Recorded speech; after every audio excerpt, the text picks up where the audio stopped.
अस्सलाम वालेकुम स्टूडेंट्स। आज के इस लेक्चर के अंदर हम डिस्कस करेंगे सिलेक्शन स्ट्रक्चर को। बेसिकली स्टूडेंट्स, हमारे पास डिफरेंट स्ट्रक्चर्स होते हैं जो हमारे प्रोग्राम की एग्जीक्यूशन को कंट्रोल करते हैं। कब कौन से स्टेटमेंट किस रिक्वायरमेंट में कैसे एग्जीक्यूट करने हैं और कब कौन से रिक्वायरमेंट के अकॉर्डिंगली हमने स्टेटमेंट को स्किप करना है, ये बेसिकली आपको स्ट्रक्चर्स बताते हैं। तो उनमें से हमारे पास एक टाइप है स्ट्रक्चर की जिसका नाम है सिलेक्शन स्ट्रक्चर। तो स्टूडेंट्स, इसके नाम से जैसे कि आपको शो हो रहा है सिलेक्शन स्ट्रक्चर। सिलेक्शन मीन्स कि कोई सिलेक्टिव काम हमें करना होगा। हमारे प्रोग्राम के अंदर स्टेटमेंट्स तो मल्टीपल हो सकते हैं, लेकिन हम सारे के सारे स्टेटमेंट्स को एग्जीक्यूट नहीं करना चाहते। हम कोई सिलेक्टिव काम करना चाहते हैं। और कौन सा काम करना चाहते हैं, बेसिकली वो काम आपका किसी न किसी कंडीशन के ऊपर डिपेंड करेगा। तो हमारे पास सिलेक्शन स्ट्रक्चर की डिफरेंट टाइप्स हैं, जिसमें हमारे पास इफ स्टेटमेंट है जिसको हम वन वे सिलेक्शन स्ट्रक्चर भी बोलते हैं। इफ एल्स है जिसको हम टू वे सिलेक्शन स्ट्रक्चर बोलते हैं। और इफ एलिफ है जिसको हम मल्टीपल सिलेक्शन स्ट्रक्चर बोलते हैं। बेसिकली क्यों कैसे बोलते हैं one way selection structure, if को हम इसलिए बोलते हैं कि इसमें हमारे पास एक कंडीशन के ऊपर एक ही स्टेटमेंट या एक ब्लॉक ऑफ स्टेटमेंट डिपेंड कर रहा होता है, जो कि एग्जीक्यूट होता है या स्किप होता है। और वो पार्ट बेसिकली डिपेंड कर रहा होता है आपका कंडीशन के ऊपर। इफ एल्स में हमारे पास एक कंडीशन होती है और उस एक कंडीशन के ऊपर दो ब्लॉक्स डिपेंड कर रहे होते हैं। कि कंडीशन ट्रू होगी तो पहला ब्लॉक एग्जीक्यूट होगा, और अगर कंडीशन फॉल्स होगी तो एल्स वाला ब्लॉक जो है वो एग्जीक्यूट होगा। और इफ एलिफ को हम तब तब यूज करते हैं जब आपके प्रोग्राम्स के अंदर मल्टीपल कंडीशंस हो। मल्टीपल कंडीशंस को वेरीफाई करते हुए हमने डिसीजन मेकिंग करनी हो कि इनमें से कौन सी कंडीशंस ट्रू है और कौन सी स्टेटमेंट आपके इसमें एग्जीक्यूट होगी। तो उस केस में हम इफ एलिफ को यूज करते हैं। तो आइए वन बाय वन हम इनको एक्सप्लोर करते हैं। यहाँ पे हमारे पास एक प्रोग्राम की स्टेटमेंट है, write a program that input number and check whether it is even or odd. तो स्टूडेंट्स, प्रोग्राम की स्टेटमेंट के ही से ही हमें आइडिया लगाना पड़ेगा कि हमने यहाँ पे कौन सा सिलेक्शन स्ट्रक्चर को यूज करना है। अगर मैं यहाँ पे इसको दोबारा रीड करूँ, write a program that input a number and check whether it is even or odd. कि यूजर से एक नंबर इनपुट लें और चेक करें कि वो नंबर इवन है या ऑड है। तो स्टूडेंट्स, यहाँ पे मीन्स कि हम एक नंबर यूजर से इनपुट लेंगे जब, तो हम यहाँ पे एक वेरिएबल ले लेते हैं। लेट्स सपोज वेरिएबल का नाम हम यहाँ पे ले लेते हैं एन। हम यहाँ पे इसको वेरीफाई करते हैं। लेट्स सपोज एन हमारे पास एक वेरिएबल का नाम है या नम ले लेते हैं। और इसके हम जब इनपुट लेंगे, क्योंकि हमारे पास एक न्यूमेरिक वैल्यू है, तो न्यूमेरिक वैल्यू के लिए हम इनपुट फंक्शन के ऊपर इंट का फंक्शन अप्लाई करेंगे, जो कि एक्सप्लिसिट कास्टिंग को परफॉर्म कर देगा। क्योंकि हमें पता है कि इनपुट फंक्शन तो स्ट्रिंग वैल्यू रिटर्न करता है, और स्ट्रिंग वैल्यूज के ऊपर हम कोई मैथमेटिकल ऑपरेशन परफॉर्म नहीं कर सकते। तो इसके लिए हमने इनपुट फंक्शन के ऊपर इंट का फंक्शन लगाया, जो कि स्ट्रिंग वैल्यू को इंटीजर में कन्वर्ट करके इस नम नामी वेरिएबल में स्टोर कर देगा। हम यहाँ पे एक मैसेज डिस्प्ले करवाते हैं यूजर को, एंटर अ नंबर, कि कोई नंबर एंटर करे। ओके। अब यहाँ पे जब ये स्टेटमेंट एग्जीक्यूट होगी स्टूडेंट्स, तो यूजर जो भी नंबर एंटर करेगा वो इस नाम में स्टोर हो जाएगा। आइए हम इसको स्टेप बाय स्टेप एक एक स्टेटमेंट को साथ साथ चला के भी देखते हैं, और हम इनको वेरीफाई करते हैं। लेट्स सपोज यहाँ पे लिखा हुआ नजर आ रहा होगा स्टूडेंट्स आपको, एंटर अ नंबर। अब स्टूडेंट्स यहाँ पे मैं वेरीफाई आपको करवाता हूँ। मैंने यहाँ पे लिख दिया 9। जैसे स्टूडेंट्स मैं 9 लिख के एंटर का बटन प्रेस करूंगा, मुझे फर्दर कोई और एग्जीक्यूशन, कोई और स्टेटमेंट, कोई और आउटपुट नहीं मिलेगी। क्यों, इसकी मैं आपको वजह बताता हूँ। तो स्टूडेंट्स, जब हमारे पास ये स्टेटमेंट एग्जीक्यूट हो गई, उसने कहा कि एंटर नंबर, जो नंबर एंटर करो, हमने जो भी नंबर एंटर किया वो हमारे पास इस वेरिएबल में स्टोर हो चुका है। अब वेरिएबल में जैसे ये वैल्यू स्टोर हो चुकी है, लेकिन हमने अभी यहाँ पे कोई वेरीफाई नहीं किया, हमने इस नंबर को फर्दर प्रिंट नहीं करवाया, कोई इसको फर्दर कोई प्रोसेसिंग नहीं की, तो इसलिए हमारी एग्जीक्यूशन यहाँ पे स्टार्ट खत्म हो चुकी थी। स्टूडेंट्स, अब यहाँ पे मैं कंडीशन लगाऊंगा इफ की, और उस इफ में मैं ये लिखूंगा कि इस नम के अंदर जो वेरिएबल के अंदर जो वैल्यू है, अगर हम उसका मॉड लें 2 के साथ, और इसके बाद इसका आंसर जो है वो रिमाइंडर अगर 0 आ जाता है, तो हम इसको कहेंगे कि वो हमारे पास इवन नंबर है। स्टूडेंट्स याद रखिएगा, किसी भी नंबर को इवन या ऑड चेक करने के लिए हम नंबर का मॉड कैलकुलेट करते हैं बेसिकली 2 के साथ। नंबर का मॉड कैलकुलेट अगर आप 2 के साथ करेंगे और इसके रिमाइंडर का आंसर अगर 0 के इक्वल होगा, तो वो नंबर इवन कहलाता है। हम चाहते हैं कि जब ये नंबर चेक हो और अगर इसका रिमाइंडर 0 के इक्वल आ जाए, तो हम इसके नीचे एक स्टेटमेंट पुट कर देंगे, और उस स्टेटमेंट में हम ये लिख देंगे कि नम के अंदर जो नंबर है वो बेसिकली क्या है, वो इवन है। तो यहाँ पे मैं इसको लिख देता हूँ। अब स्टूडेंट्स, लाजमी तो नहीं है कि हमारे पास ये नंबर इवन हो या ऑड हो। अब ये तो डिपेंड करता है। आइए हम इस प्रोग्राम को चला के देखते हैं। मैं यहाँ पे F5 अगेन करता हूँ। मुझे यहाँ पे एरर शो हुआ है, unterminated string literal detected at line 7। यहाँ पे स्टूडेंट्स हमें कोई एरर मिला है। हम यहाँ पे इस एरर को देखते हैं। यस, यहाँ पे हमारे पास ये एरर है। डबल कोटेशन को हम क्लोज करते हैं प्रॉपरली। अब दोबारा मैं इसको चला के देखता हूँ। तो स्टूडेंट्स आप देखिएगा, आपके पास सबसे पहली लाइन एग्जीक्यूट हुई, वहां पे वो पूछ रहा है कि नंबर एंटर करो। स्टूडेंट्स यहाँ पे मैं नंबर एंटर कर देता हूँ, लेट्स सपोज 14। हमें पता है कि 14 एक इवन नंबर है, क्योंकि हम इसका 2 के साथ मोड़ दें तो रिमाइंडर वाकई ही 0 आता है, क्योंकि 7 2 14, रिमाइंडर 0 आएगा। तो स्टूडेंट्स आप जैसे ही एंटर के बटन प्रेस करेंगे, कंडीशन चेक होगी, और कंडीशन चेक होने के बाद डिसीजन मेकिंग करेगी, और उसने बता दिया कि 14 जो है वो एक इवन नंबर है। स्टूडेंट्स मैं इस प्रोग्राम को अब दोबारा चलाता हूँ। मैंने अब इसको दोबारा चलाया, और यहाँ पे मैंने एक नंबर एंटर किया, वो इवन नहीं है। अब स्टूडेंट्स जैसे मैं एंटर का बटन प्रेस करूंगा, तो आप देख सकते हैं कि यहाँ पे मुझे कोई भी आउटपुट नज़र नहीं आनी चाहिए थी। यहाँ पे थोड़ा सा प्रॉब्लम हुआ है। मैं दोबारा इसको वेरीफाई करता हूँ। लेट्स सपोज मैंने यहाँ पे पुट किया 19, और जैसे मैं एंटर का बटन प्रेस करूंगा स्टूडेंट्स, आप यहाँ पे देख सकते हैं आपको कोई भी आउटपुट नज़र नहीं आए। इसकी रीज़न क्या है स्टूडेंट्स? स्टूडेंट्स इसकी रीज़न सिंपल सी है कि हमने यहाँ पे जो वेरिएबल में वैल्यू एंटर की है, वो यहाँ पे चेक हुई है। आपने उसका 2 के साथ मॉड कैलकुलेट हो किया है, वो 0 को इक्वल नहीं है। कंडीशन फॉल्स है। अगर कंडीशन फॉल्स है तो इंडेंटेशन के बाद, ये इस इंडेंटेशन के बाद हमने यहाँ पे जो स्टेटमेंट लिखी है, ये स्टेटमेंट आपकी एग्जीक्यूट नहीं होगी। क्योंकि कंडीशन फॉल्स है, तो कंडीशन फॉल्स होगी तो ये मीन्स कि हमारे पास इसके नीचे ये जो स्टेटमेंट्स होंगी, ये एग्जीक्यूट नहीं होती। ये स्टेटमेंट तब भी एग्जीक्यूट होगी जब ये आपकी कंडीशन जो है वो ट्रू होगी। स्टूडेंट्स याद रखिएगा, जब भी हमने इफ कंडीशन को अप्लाई करना है, नेक्स्ट लेक्चर्स में हम लूप को भी कवर करेंगे। उसमें जब हमारे पास किसी कंडीशन के ऊपर, किसी स्ट्रक्चर के ऊपर कोई स्टेटमेंट्स डिपेंड कर रही होती हैं, तो हम उसके स्टार्टिंग में इंडेंटेशन पुट करेंगे, कुछ स्पेस अप्लाई करेंगे, जो कि बेसिकली इस चीज़ को डिफाइन कर रहा होता है कि हमारे पास ये जो स्टेटमेंट है, ये इस कंडीशन का पार्ट है, इस कंडीशन के ऊपर डिपेंड कर रहा है। तो स्टूडेंट्स ये हमारे पास एक सिंपल सा स्ट्रक्चर था, बेसिकली सिंपल इफ स्टेटमेंट का, जिसको हम वन वे सिलेक्शन स्ट्रक्चर बोलते हैं। एक ही कंडीशन और एक ही ऑल्टरनेट, एक ही ऑप्शन, या ये ट्रू हो एग्जीक्यूट होगा या ये स्किप होगा, डिपेंड किसके ऊपर कर रहा है, कंडीशन के ऊपर। आइए स्टूडेंट्स इसको हम अपडेट करते हैं। इसी में ही हम अपडेट करते हैं, और इसी को हम इफ एल्स में जो है वो यूटिलाइज करके देखते हैं। स्टूडेंट्स यहाँ पे मैं विदाउट इंडेंटेशन एल्स का पार्ट पुट करूंगा, और यहाँ पे भी मैं कॉलन लगाऊंगा इसके एंड पे। और कॉलन लगाने के बाद यहाँ पे अब मैं प्रिंट में लिख दूंगा कि इस नाम के अंदर जो वैल्यू है वो इवन अगर नहीं है तो बेसिकली क्या है, वो ऑड है। क्या मतलब है इसका? स्टूडेंट्स अब इस केस में हमारे पास जब सबसे पहले ये स्टेटमेंट एग्जीक्यूट होगी, यूजर को कहा जाएगा कि नंबर एंटर करो। यूजर जो भी नंबर एंटर करेगा वो इस वेरिएबल में स्टोर हो जाएगा। अब उसके बाद ये कंडीशन आपकी चेक होगी कि इस नम के अंदर जो वैल्यू है, अगर आप उसका 2 के साथ मॉड लें, अगर तो वो 0 के इक्वल आ गया, कंडीशन हो जाएगी स्टूडेंट्स ट्रू। अगर कंडीशन ट्रू होगी तो स्टूडेंट्स ये वाली लाइन एग्जीक्यूट हो जाएगी। लेकिन स्टूडेंट्स अगर ये कंडीशन आपकी फॉल्स हो जाती है, तो इसके नीचे वाली जो स्टेटमेंट है ये स्किप हो जाएगी। अब हमारे पास इसका ऑल्टरनेट है। हमने एल्स के साथ कॉलन लगा के यहाँ पे जो स्टेटमेंट्स लिखी हैं, अब ये स्टेटमेंट आपकी एग्जीक्यूट हो जाएगी। कब ये स्टेटमेंट एग्जीक्यूट होगी? जब आपकी कंडीशन होगी फॉल्स। अगर आपकी कंडीशन ट्रू होगी तो इफ के नीचे वाला ब्लॉक एग्जीक्यूट होगा, और अगर कंडीशन आपकी फॉल्स होगी तो एल्स के नीचे वाला ब्लॉक जो है वो आपका एग्जीक्यूट हो जाएगा। आइए हम इसको वेरीफाई करते हैं। अब यहाँ पे हम एक नंबर एंटर करते हैं। लेट्स सपोज मैं नंबर ये इसमें एंटर कर देता हूँ 13। अब हमें पता है कि ये ऑड नंबर है। जैसे अब मैं एंटर करूंगा, तो यहाँ पे मुझे उसने डिस्प्ले करवा दिया जो 13 है is a odd number.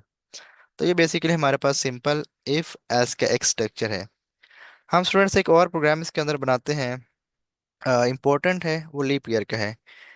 Input year from user and check leap year or not. कि यूजर से एक ईयर इनपुट करवाओ और उस ईयर को चेक करो कि वो ईयर लीप ईयर है या नहीं है। तो इसमें अगेन स्टूडेंट्स हमारे पास एक कंडीशन के ऊपर दो ब्लॉक डिपेंड कर रहे हैं कि अगर कंडीशन ट्रू हो तो डिस्प्ले करवा दो लीप ईयर, और अगर कंडीशन फॉल्स हो तो क्या डिस्प्ले करवा दो it is not a leap year. आइए हम यहाँ पे इसको जो है वो चला के देखते हैं। लेट्स सपोज मैं वेरिएबल का नाम भी ईयर ले लेता हूँ। इंट के अंदर मैं इनपुट का फंक्शन लगाऊंगा और इस इनपुट के फंक्शन के अंदर मैं पुट करूंगा एंटर अ ईयर।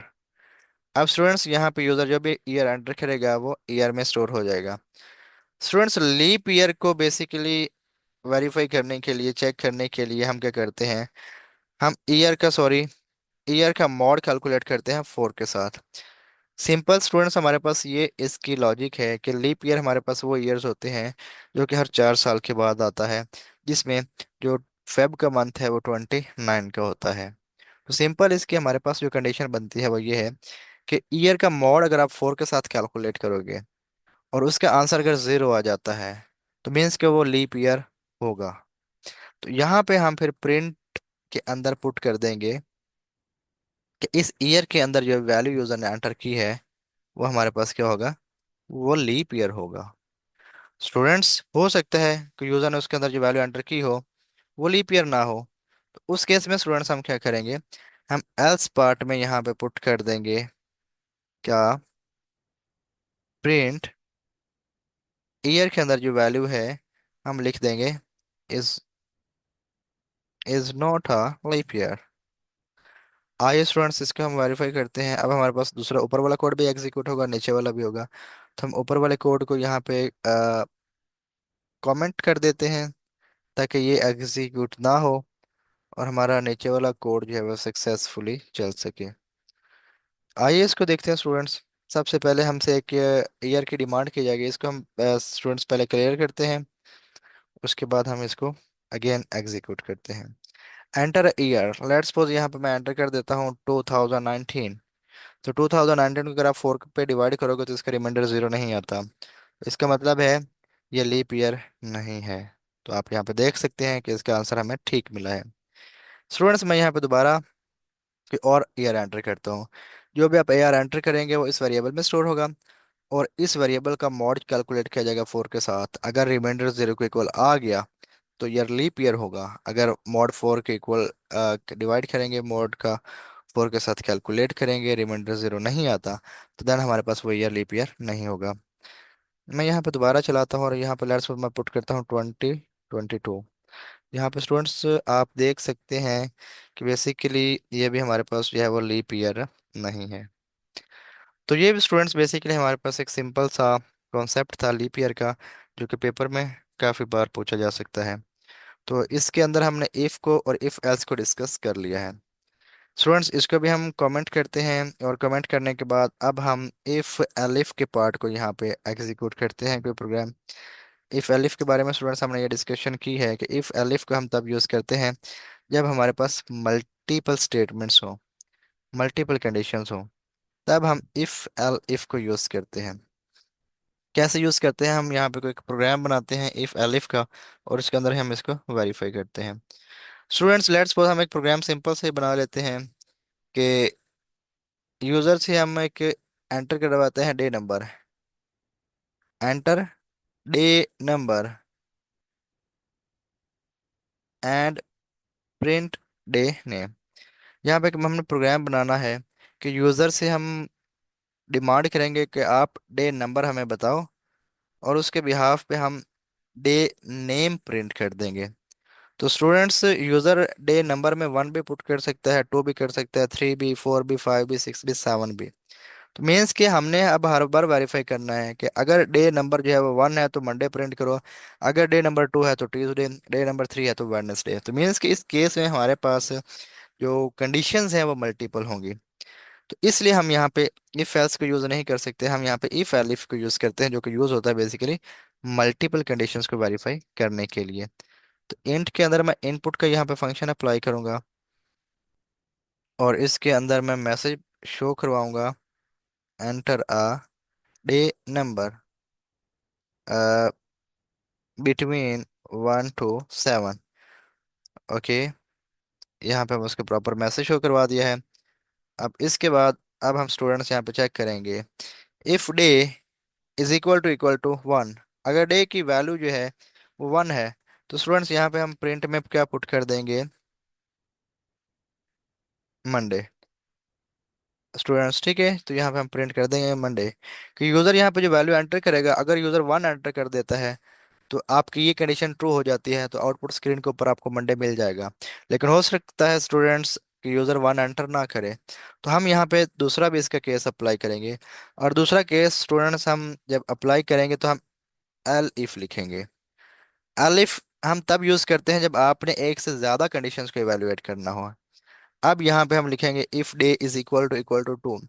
पहली कंडीशन को हम सिंपल इफ के साथ लगाएंगे, उसके बाद जितनी भी कंडीशन होंगे हम उनको एल इफ के साथ अप्लाई करेंगे। If day number is equal to two, तो हम यहाँ पे स्टूडेंट्स प्रिंट कर देंगे ट्यूसडे। अब स्टूडेंट्स ये चीज़ हमारी रिपीट होती जाएगी, हम इसको कॉपी पेस्ट करते हैं थोड़ा सा टाइम सेव करने के लिए। आप यहाँ पे देख सकते हैं कि हम यहाँ पे इसको कॉपी पेस्ट करके सारे के सारी जो वेरिएशंस हैं उनको यहाँ पे वेरीफाई करते हैं। ओके, डे वन है, डे टू है, यहाँ पे हम डे थ्री पुट कर देते हैं। और थ्री के अकॉर्डिंगली हम कहते हैं कि यहाँ पे डिस्प्ले हो जाना चाहिए वेडनेसडे। और इसी तरह से अगर यूज़र एंटर करता है डे नंबर फोर, तो फोर पे ये डिस्प्ले होना चाहिए थर्सडे। और अगर यूज़र एंटर करता है डे नंबर फाइव, तो डे नंबर फाइव पे डिस्प्ले होना चाहिए फ्राइडे। और अगर यूज़र एंटर करता है सिक्स, तो यहाँ पे डिस्प्ले होना चाहिए सैटरडे। और इसी तरह से स्टूडेंट्स नेक्स्ट केस में हम पुट कर देते हैं सेवन। अगर यूज़र सेवन एंटर करता है तो आप तब डिस्प्ले करवा दो क्या, संडे। अब हो सकता है स्टूडेंट्स यूज़र को हमने जो मैसेज डिस्प्ले करवाया था कि आपने जो नंबर एंटर करना है वो वन से सेवन के दरमियान ही कोई करना है, अगर यूज़र इस रेंज के अलावा कोई नंबर पुट करते हैं तो हम यहाँ पे इसका एल्स पार्ट लगा देंगे। और इस एल्स पार्ट में हम इसको मैसेज शो करवाएंगे। वो मैसेज क्या होगा, इनवैलिड नंबर। हम कहेंगे इनवैलिड नंबर है, और उसके साथ हम ये भी कहेंगे enter number between one two seven. तो मतलब कि हम इसको शो भी करवा देंगे कि आपने जो नंबर एंटर किया वो इनवैलिड है, तो आप एंटर करें नंबर वन और सेवन के दरमियान। स्टूडेंट्स यहाँ पे हम इसको थोड़ा सा डिस्कस कर लेते हैं। थोड़ा इसमें होगा क्या, हम सबसे पहले यूज़र से डिमांड करेंगे कि वैल्यू एंटर करो, यूज़र जो भी वैल्यू एंटर करेगा इस डे में आ जाएगी। अब आपकी कंडीशन चेक होगी, इफ डे के अंदर जो यूज़र ने वैल्यू एंटर की अगर वन के इक्वल होगी, तो स्टूडेंट्स हमारे पास ये वाला केस एग्जीक्यूट हो जाएगा। जब स्टूडेंट्स हमारे पास ये केस एग्जीक्यूट हो जाएगा, तो इसके नीचे जितना भी हमारे पास इफ एलिफ का स्ट्रक्चर है एल्स तक, ये सारे का सारा क्या हो जाएगा, स्किप हो जाएगा। क्यों स्किप होगा स्टूडेंट्स, स्किप स्टूडेंट्स इसलिए होगा कि जब हमारे पास एक कंडीशन ट्रू हो गई है, तो डे में अगर वन है तो यहाँ पे हमने इसको प्रिंट कर दिया है। अब एक टाइम में इस एक वेरिएबल में हम दो या दो से ज्यादा डिफरेंट वैल्यूज को स्टोर तो नहीं कर सकते। अगर वन है तो प्रिंट हो जाएगा मंडे, और नेक्स्ट पार्ट स्किप हो जाएगा। हो सकता है कि डे के अंदर वैल्यू जो यूजर वन एंटर ना करे, अगर वन एंटर ना करे तो कंडीशन हो जाएगी फॉल्स। तो अब इसमें दूसरा केस चेक होगा एल इफ के साथ, कि अगर डे की वैल्यू टू होगी तो स्टूडेंट्स ये वाला पार्ट एग्जीक्यूट हो जाएगा, इसके नीचे जितना भी पार्ट है वो सारा का सारा स्किप हो जाएगा। अगर ये भी फॉल्स है तो नेक्स्ट चेक होगा डे थ्री है, तो ये एग्जीक्यूट हो जाएगा। अगर ये भी नहीं हो तो नेक्स्ट चेक होता जाएगा, वन बाय वन स्टूडेंट्स ये सारे के सारे केस चेक होते जाएंगे। इन केस अगर कोई भी केस ट्रू नहीं होता, तो उसमें बाय डिफॉल्ट हमारा एल्स पार्ट एग्जीक्यूट होगा। और एल्स पार्ट क्या कहता है कि इस लाइन को स्टेटमेंट को एग्जीक्यूट कर दो जब कोई भी केस ट्रू नहीं होता। और इसमें हम डिस्प्ले करवा देंगे invalid number, enter number between one two seven.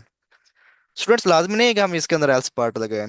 If elif के अंदर हमारे पास जो एल्स पार्ट है वो ऑप्शनल है, हम इसको लगा भी सकते हैं, हम इसको नहीं भी लगा सकते। आइए स्टूडेंट्स हम इसको यहाँ पे वेरीफाई करते हैं, enter a day number between one two seven. तो यहाँ पे लेट्स सपोज मैं एंटर करता हूँ फाइव, तो स्टूडेंट्स आप यहाँ पे देख सकते हैं मुझे उसने बता दिया कि डे नंबर फाइव पे फ्राइडे आता है, और उसके बाद उसने उसके एग्जीक्यूशन को कंप्लीट कर दिया।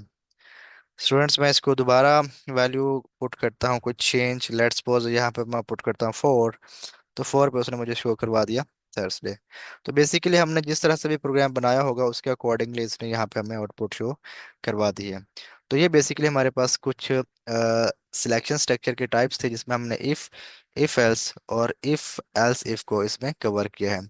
होप्स हो कि आपको आज का लेक्चर काफ़ी आपके लिए हेल्पफुल रहा होगा। इंशाल्लाह नेक्स्ट लेक्चर के अंदर हम लूप के कुछ टाइप्स को डिस्कस करेंगे और उसके बाद फंक्शंस, मॉड्यूल्स और पैकेजेस को डिस्कस करेंगे। तब तक के लिए अल्लाह हाफिज़।